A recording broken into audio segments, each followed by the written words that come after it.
I rise to speak on this Australian Human Rights Commission legislation amendment, Selection and Appointment Bill 2022.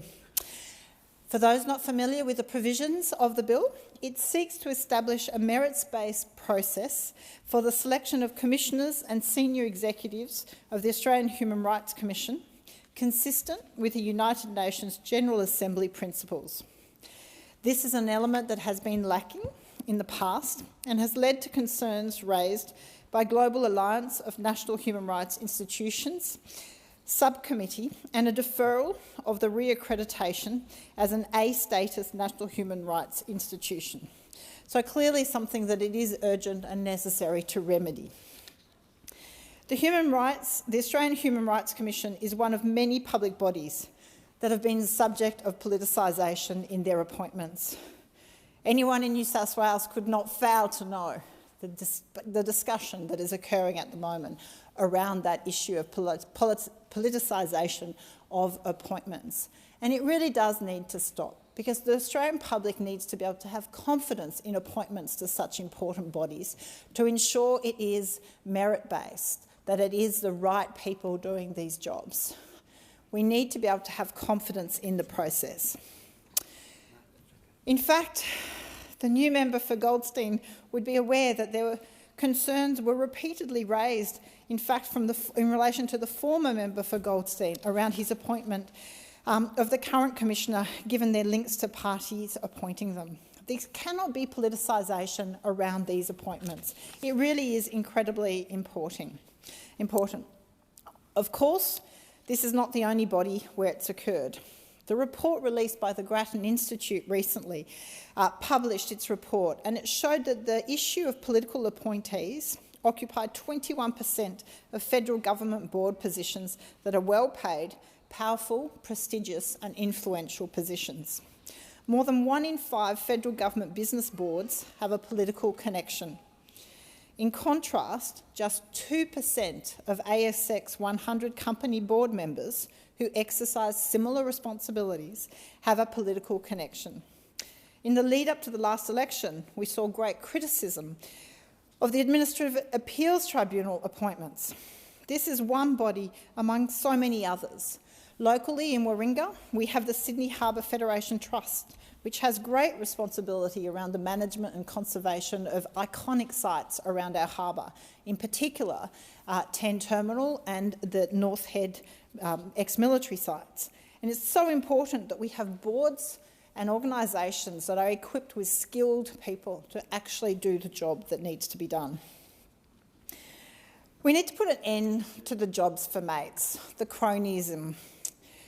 There should be transparent, merit-based selection processes for all public appointments. This bill is a good start, and I commend the government for addressing it and the swift action in addressing the issue here. But we need to extend these provisions across the board to all public appointments. I support the call for a new Public Appointments Commissioner that could be appointed to oversee the transition process and maintain a watchful eye on developments in this space overall.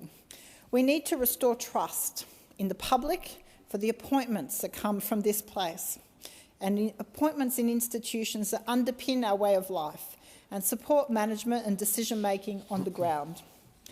The Australian Human Rights Commission conducts such important work. It really is essential that those appointed to the Commission are of the highest calibre.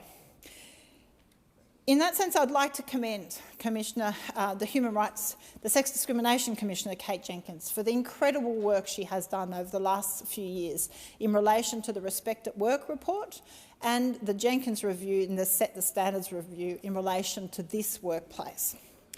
It's clear that commissioners play a really important role. And I would have to say, I need to take note of an amendment proposed by my fellow member for Brisbane, because it's clear during the context of the Warringah election that we had very inflammatory debates around members of our community and their opportunity for inclusion. And I have to say it did raise concerns for me. The lack of information there was in the public domain around the real status of the law when it came to transgender rights and issues within the LGBTQI community. And I am concerned that issues that are specific to members of the LGBTQI community do at times get overlooked or submerged into the greater responsibility of the Sex Discrimination Commissioner. And so I do think there is merit at there being a more specific mandate for addressing those issues. I certainly know in my circumstances, in the case of the campaign in Warringah for this federal election, there was a huge amount of misinformation when it came to participation in sport of transgender women.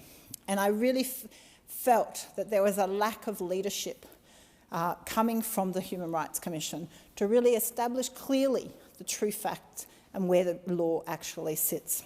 So I do believe for many groups in our society, it's important that there is a Human Rights Commissioner taking care of the specific issues that are addressed. And I commend the member for Brisbane for the proposed amendment, and I commend the government for this bill, which is a first step in the right direction. Thank you. The question is that